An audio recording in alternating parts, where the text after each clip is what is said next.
So now you have an activity, you've assigned it to your students. Now what?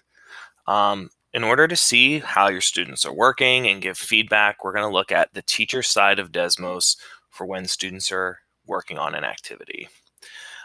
Here, when you go back to the activity homepage, you can see how many active sessions you have of that activity. I'm going to click on where it says View Dashboard, and that will allow me now to see the students.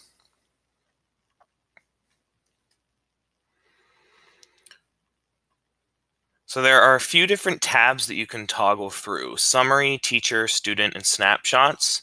Typically, I like being in the Summary tab. That gives me a good overview of the class as a whole. Now, right now, it's just me working on the activity. But as more and more students pop in, you'll be able to see, one, how many students are in there, and all the students' names. Make sure that when your students are going to a Desmos activity, that they are logging in with their Google account so that it syncs right to Desmos. So here you can see a couple of things right away. Some of the questions that have features such as ordering, card sorts, and multiple choice, I can see that this student got them incorrect on slides 2 and 3, and I can see that slide 5 they did correctly. One of the features you can do for students is if you click on that student's particular slide, so John missed number 3, I can now click in here, and right where there's this text bubble, I can click on that and I can give feedback. And I can say something along the lines of, you missed the tables. And you can give students feedback and hit send. Right now, when you give a student feedback, you'll see a green triangle at the top corner. Right now, that means that the student has not seen the feedback.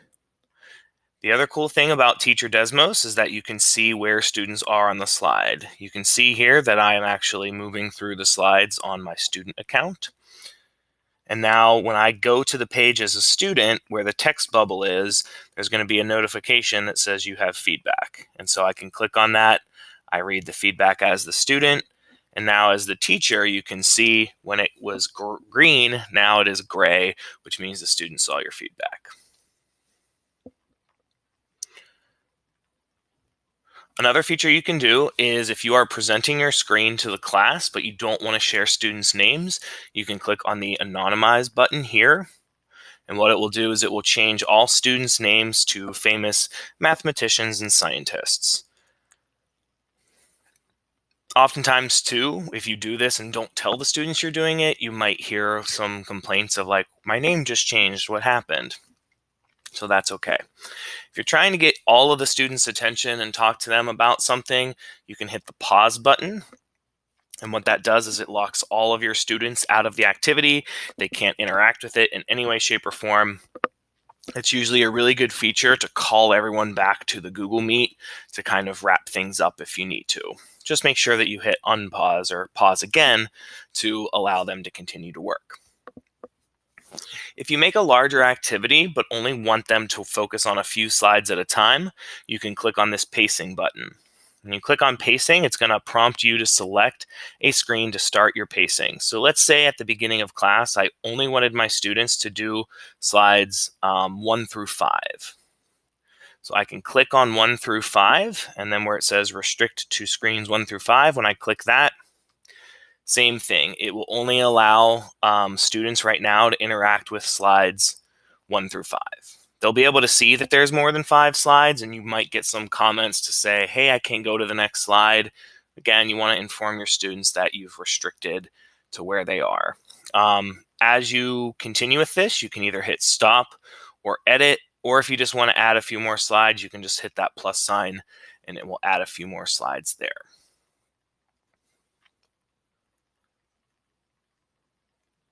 If you click on the teacher box, this is a good one to see the question holistically for everybody, not just looking at each student name individually like this. Teacher mode up in the top here lets you look at just the whole question. And so right now I haven't put anything down for question 1, but notice that this comes up in semi-real time. It takes a moment for it to update, but you can see a little bit of what the students are working on. So now imagine that there are, 15 or 20 of these popping up on your screen, and you can see all of the students' work at once. It's a really good way to go in and give student feedback as well. When you're in this mode, you may also notice too this little camera up here. What this does is a good way for you to highlight student work. So if you click on that camera, what it's going to do is it's going to add it to the snapshot tab up at the top here. So if you see it says snapshots 1, if I click on my snapshots, I can see the work that I took pictures of. So sometimes this is really good at the end of class. If you want to show work for specific problems, you can take those snapshots and then just click and drag them into almost like a mini PowerPoint presentation. And if you hit present, it now presents those screens to your students so they can see that student work.